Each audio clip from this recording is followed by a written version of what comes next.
বা যেগুলো এখনো পর্যন্ত উদ্ধার করা হয়নি, বাজেয়াপ্ত করা হয়নি, সেই বিষয়ে তাদেরকে তৎপর হওয়ার জন্য অনুরোধ করেছি।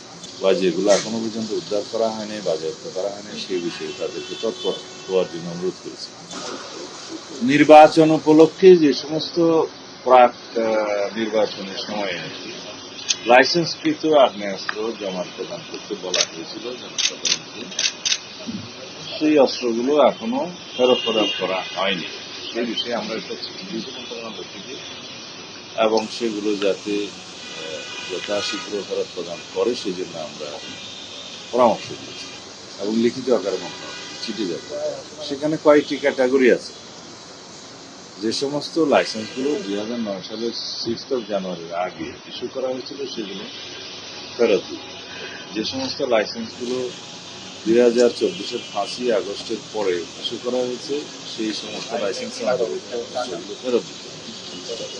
2009 সালের 6 জানুয়ারি থেকে 2024 সালের 5 আগস্ট পর্যন্ত এই সময়ের ভিতরে রাজনৈতিক বিবেচনায় এবং নীতিমালা বহির্ভূতভাবে যে সমস্ত লাইসেন্স ইস্যু করা হয়েছিল সেগুলো যাচাই বাছাই করার জন্য আমরা একটা জেলা পর্যায়ে কমিটি করে দিয়েছিলাম ইতিপূর্বে। সেই কমিটির বিবেচনায় যেগুলো নীতিমালা বহির্ভূত এবং রাজনৈতিক বিবেচনায় দেওয়া হয়েছে বলে প্রতীয়মান হয়েছে তাদের কাছে, সেগুলো বাদে বাকি লাইসেন্সের অন্তর্ভুক্ত অস্ত্রগুলো ফেরত দিল। আর আরেকটা বিষয়ে আমরা বলেছি যে ইন্টারিম গভর্নমেন্টের সময় যে লাইসেন্সভুক্ত অস্ত্র জমা দেওয়ার জন্য চিঠি দেওয়া হয়েছিল মাঠ পর্যায়ে, তাতে দেখা গেছে 10,000-এর মতো লাইসেন্সভুক্ত আগ্নেয়াস্ত্র, লাইসেন্সকৃত আগ্নেয়াস্ত্র জমা প্রদান করা হয়নি। সেগুলোর বিষয়ে এই অস্ত্রগুলো উদ্ধারের জন্য এবং উদ্ধার করে সেগুলো বাজেয়াপ্ত করার জন্য, মামলা করার জন্য আমরা আবার তাদেরকে অনুরোধ করেছি এবং এই বিষয়ে কি গৃহীত ব্যবস্থা হয়েছে আইনানুগভাবে কতটুকু আমরা অগ্রগতি অর্জন করেছি বা যেগুলো এখনো পর্যন্ত উদ্ধার করা হয়নি, বাজেয়াপ্ত করা হয়নি, সেই বিষয়ে তাদেরকে তৎপর হওয়ার জন্য অনুরোধ করেছি। যে রাজনৈতিক বিবেচনায় বা হয়রানিমূলক উদ্দেশ্য প্রণোদিত বোমা গায়েবে মামলা যে সমস্ত দায়ের করা হয়েছিল আওয়ামী ফেসিবাদী সময়ে, সেই মামলাগুলোর বিষয়ে আমরা আবার একটা পত্র দিয়েছিলাম।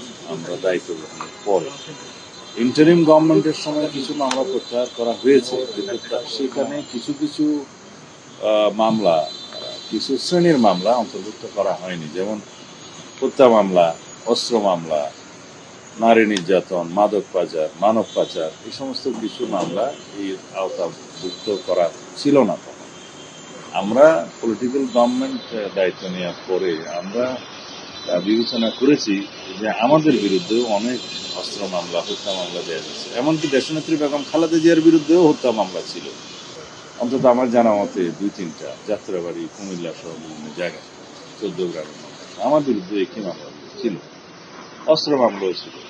আমাদের অনেক নেতাদের বিরুদ্ধে মাদক মামলা দেয়া হয়েছিল, নারী নির্যাতন, যে কোনোভাবে যাতে আটক রাখা যায় সে মামলা। সে জেলা পর্যায়ে যে কমিটিটা আমরা করে দিয়েছিলাম, হেডেড বাই জেলা ম্যাজিস্ট্রেট, এডিএম, এসপি, পিপি এবং আরও একজন প্রতিনিধি আছে, তারা এই কমিটি প্রজ্ঞাপন দিয়ে জনসাধারণের কাছে জানিয়েছে যে রাজনৈতিক উদ্দেশ্য প্রণোদিত এবং এই সমস্ত বোমা মামলা, মিথ্যা মামলা যদি কারোর বিরুদ্ধে হয়ে থাকে তারা যথাযথ একটা ফর্ম আছে, এই ফর্মের মধ্যে আবেদন করবে উইথ আইদার চার্জশিট, এফআইআর এবং এজাহার সহ। চার্জশিট হয়ে থাকলে চার্জশিট, কোন আদালত মামলা ইত্যাদি তথ্য উল্লেখ করে তারা সেটা যাচাই বাছাই করে যদি সত্যিকারভাবে সেই শ্রেণীভুক্ত মামলা হয়ে থাকে তখন সেগুলো প্রত্যাহারের জন্য সুপারিশ করবেন। এগুলো প্রথমে স্বরাষ্ট্র মন্ত্রণালয়ে আসবে। আমরা এর উপরে কোনো আইনি ব্যবস্থা তাৎক্ষণিকভাবে নেব না, আমরা এটা আইন মন্ত্রণালয়ে পাঠাবো।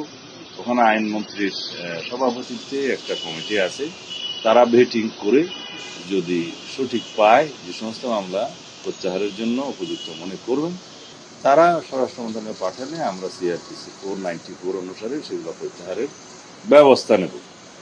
এই হচ্ছে দ্বিতীয় বিষয়। আর তৃতীয় আরেকটা বিষয় আছে খুব গুরুত্বপূর্ণ। 5 আগস্টের পরে বৈষম্য বিরোধী আন্দোলনের সাথে সংশ্লিষ্ট বেশ কিছু মামলা হয়েছে, যেগুলো গণহত্যার মামলা এবং আওয়ামী ফেসিবাদী বিভিন্ন মানবতা বিরোধী অপরাধের মামলা। এখানে আমরা তাদের কাছে তালিকা চেয়েছি জেলা পর্যায়ে, যে জেলাওয়ারি কতগুলো মামলা সেরকম দাখিল হয়েছে। এগুলো রিমোট ডিস্ট্রিক্টগুলোতে হয়তো কম, কিন্তু মহানগরগুলোতে সংখ্যা একটু বেশি। তাতে আমরা যাচাই বাছাই করে দেখব, যাতে আপনারা সবাই জানেন অনেক মামলার মধ্যে হাজার হাজার লোককে আসামি করা হয়েছে। সেগুলো আমরা যাচাই বাছাই করে দেখব সত্যিকার অর্থে প্রকৃত আসামি কারা, সেটা আইইউ তদন্ত কর্মকর্তাগণ এটা তদন্ত করে দেখবেন, এবং যাতে স্বল্প সময়ের ভিতরে সেটা ডিসপোজ অফ করতে পারে তদন্ত, সেটা দেখবেন। আর যাদেরকে উদ্দেশ্যপ্রণোদিতভাবে মামলায় অন্তর্ভুক্ত করা হয়েছে তাদেরকে যাতে নিষ্কৃতি দেয়, সেই সুপারিশটা আমরা করেছি। তবে এটা আইনানুগভাবেই হবে।